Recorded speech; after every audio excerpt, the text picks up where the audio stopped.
Soy Carlos Reich y te invito a que me acompañes a surfear por los salmos.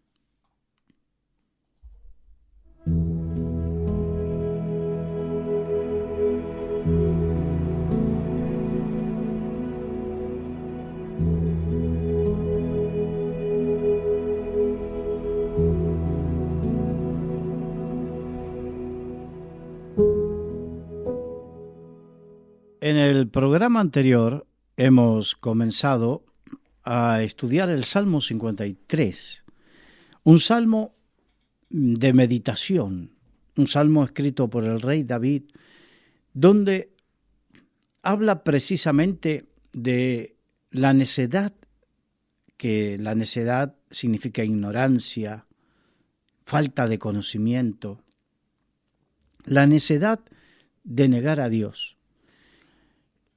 Y que como consecuencia directa de tener ese pensamiento de negar la existencia de Dios, hay una serie de desviaciones. De hecho, la Biblia dice, por cuanto no quisieron creer a la verdad, Dios permitió que crean en cualquier otro tipo de mentiras.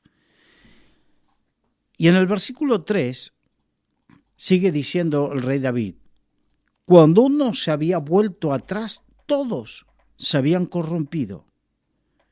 No hay quien haga lo bueno, no hay ni aún uno. Esto es interesante. Dice, dando a entender que David seguía hacia adelante, pero en un momento que se dio vuelta atrás, que quiso mirar, se dio cuenta que los que estaban detrás no había ni uno que haga lo bueno, que todos se habían corrompido. Esto es para que entendamos la naturaleza humana. La naturaleza humana sin Dios es una naturaleza corrupta. Y aunque muchos no quieran entenderlo, esto viene a corroborar lo que posteriormente, siglos después, el apóstol Pablo decía, por cuanto todos pecaron, están destituidos de la gloria de Dios. Es parte de la naturaleza humana el pecado, el negar a Dios, el no querer obedecer a Dios.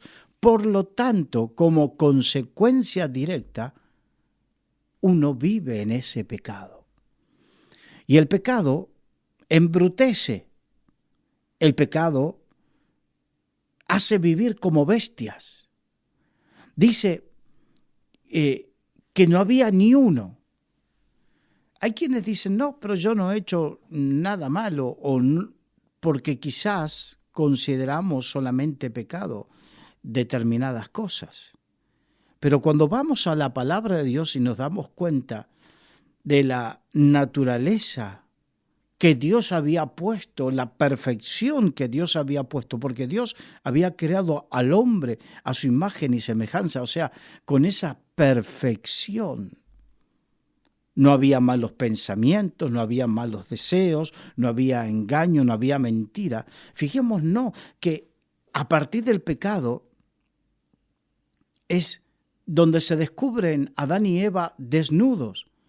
La desnudez no era algo que ellos lo tenían, si bien vivían desnudos, pero no estaba la desnudez en el alma del pecado.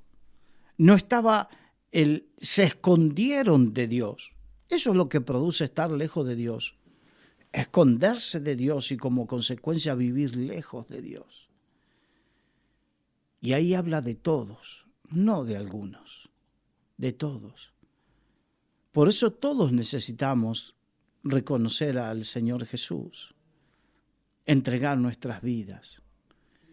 Muchas veces cuando uno predica el Evangelio, uno se encuentra con gente que su pensamiento es, pero si yo soy una buena persona, yo no he hecho nada, ¿de qué me tengo que arrepentir? Sin embargo, hay mentiras, hay engaños, hay malos pensamientos. Quizás no has matado a nadie, quizás no has robado, quizás es verdad. Pero no te creas que solamente eso es. La palabra pecado significa errar el blanco, o sea, dejar de hacer lo justo, lo recto, lo correcto. Y aquí el rey David se había dado cuenta que no había ninguno que no haya hecho lo malo. Ni aún uno que haga lo bueno. Esa es la realidad de nuestra naturaleza. Nos cuesta entenderlo, comprenderlo, pero eso es la realidad. Pero para eso está el mensaje del Evangelio, precisamente. Porque Jesús dijo, los sanos no tienen necesidad de médicos, sino los enfermos, dando a entender que Él vino precisamente para los pecadores. Que el problema es que hay muchos que no quieren reconocer su pecado porque dicen, si yo reconozco mi pecado, ¿qué hago? ¿Cómo puedo salir de esto? Y la salida es Jesucristo. Verdaderamente la salida está en Dios. Dios proveyó la salida y la solución definitiva para nuestro pecado, que no es otro que el mensaje del Evangelio, el mensaje del perdón de Dios. De tal manera amó Dios al mundo que envió a su Hijo Jesucristo para que nadie se pierda, para que todo aquel que en Él crea, ninguno se pierda, sino que tengan vida eterna. Esa es la verdad.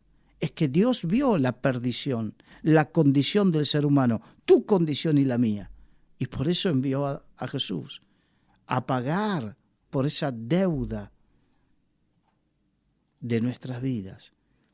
Y para que por causa de ese sacrificio tú y yo, hoy podamos recibir el perdón, ser hechos hijos de Dios, adoptados como hijos. Y la Biblia dice, y si hijos, también herederos de Dios. En mi tierra, la cultura gaucha tiene el concepto de que todos los seres humanos son hijos de Dios. De tal manera que si a uno le pregunta a los criollos y le dice, ¿tú eres cristiano? Y por supuesto te dicen, no soy animal, porque consideran que el solo hecho de haber nacido ser humano lo convierte en hijo de Dios. Eso es algo cultural. Pero en la Biblia dice, en Juan capítulo 1 dice, mas los que le recibieron, hablando de Jesucristo, los que creyeron en su nombre, hablando de Jesucristo, Dios les dio la potestad, significa la capacidad legal de ser hechos hijos de Dios. El pecado nos constituye en enemigos de Dios. Nos constituye no porque Dios se proclama nuestro enemigo, sino que nuestro pecado nos posiciona, como Adán y Eva lo posicionaron fuera del reino, fuera del huerto del Edén. A ti y a mí el pecado nos posicionaba fuera del reino. Pero haber creído en Jesús y arrepentirnos de nuestros pecados nos posiciona dentro del reino.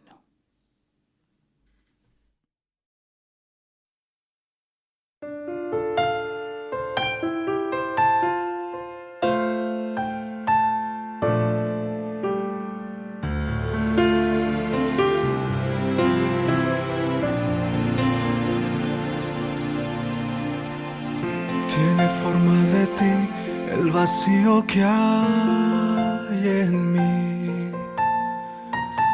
Tienen tu parecer mis deseos, mi suspirar. Tienen tu tonalidad, tu color, tu olor y tu verdad. Tiene forma de ti el vacío que hay en mí. Tienen tu parecer mis deseos, mi suspirar. Tienen tu tonalidad, tu color, tu olor y tu verdad. Déjame tocarte para reposar. Déjame mirarte una vez más. No quiero divagar, no quiero ya buscar lo que tu presencia y tu poder me pueden dar. No quiero divagar, no quiero ya buscar lo que tu presencia y tu poder me pueden dar.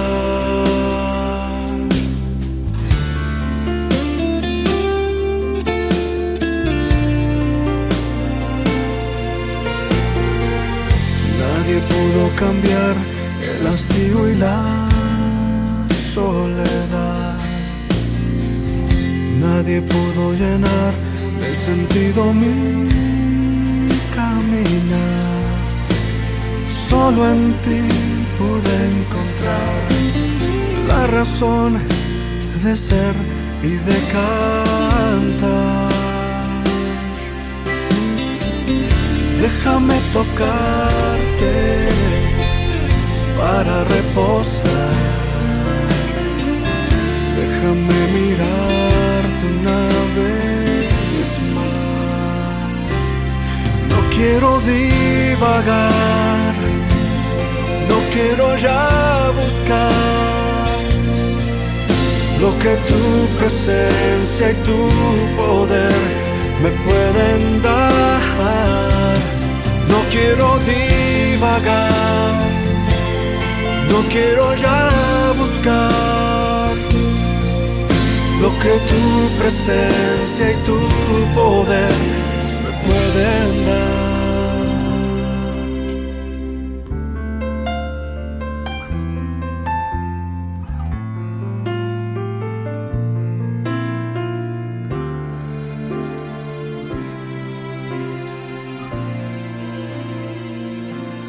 No quiero divagar,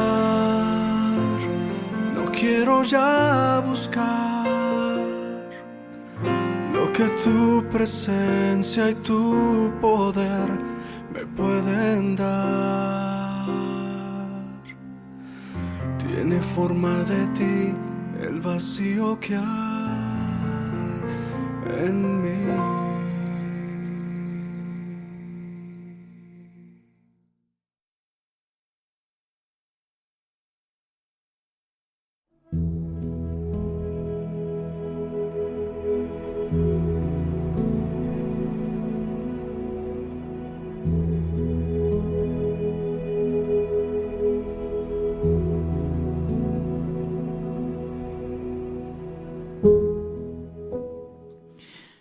Y continuando con este Salmo 53, en el versículo 4, David dice: ¿no tienen conocimiento todos los que hacen iniquidad, que devoran a mi pueblo como si comiesen pan y a Dios no invocan?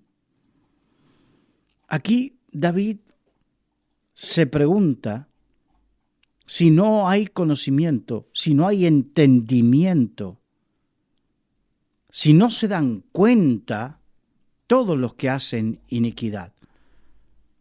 Habíamos hablado de necio, que la palabra necio significa ignorante. Y es como decir, tan ignorante eres que no te das cuenta de algo tan evidente. No te das cuenta. Tan ignorante eres que no percibes la realidad. Es, digamos, parafraseando a un lenguaje más actual, sería algo así. Y se lo pregunta a los que hacen iniquidad. Iniquidad significa una gran maldad. Y hay quienes hacen grandes maldades. Aquí dice que devoran a mi pueblo como si comiesen pan y a Dios no invocan. Está hablando a aquellos Y precisamente vemos la persecución que hay hacia los verdaderos hijos de Dios, hacia los cristianos, hacia los que invocan el nombre del Señor, esa persecución que hacen por parte de aquellos que precisamente siguen esos postulados, como decíamos en el programa anterior, de pensamientos filosóficos políticos que niegan a Dios. Es muy común, lamentablemente, que todos los que niegan a Dios, más tarde o más temprano se convierten en perseguidores de los hijos de Dios. Y como David le dice a esos que presumen de sabiduría, les decía necios, y precisamente la necedad peor es la necedad de aquel que presume de una sabiduría. Y hay muchos que presumen de una sabiduría, de una inteligencia, y se creen que están y miran por arriba del hombre, y se creen que están más allá del bien y del mal, y terminan persiguiendo. Y aquí dice, no tienen conocimiento de todos los que hacen iniquidad, que devoran a mi pueblo como si comiesen pan. Esta es una realidad. La mayoría de los que niegan a Dios terminan persiguiendo al pueblo de Dios. La mayoría que siguen esos postulados, porque recordemos, este salmo, en el versículo 1, comienza, dice el necio en su corazón, no hay Dios. El comienzo de este salmo lo deja bien claro. Está hablando de los necios que en su corazón niegan a Dios, niegan la existencia de Dios, niegan, y aquí hablan de que esa negación de Dios sigue con la persecución del pueblo de Dios. Qué interesante para que meditemos. Precisamente este salmo es un salmo meditativo. Meditemos. No sea cosa que estemos, ¿cómo puedo decir? Teniendo en nuestro corazón esas ideologías que por un lado queremos ser pueblo de Dios, pero por otro lado tenemos esas ideologías que neciamente niegan a Dios y que después terminan persiguiendo al pueblo de Dios. Es algo a meditar. No sea cosa que nosotros, más tarde o más temprano, también nos convirtamos en necios.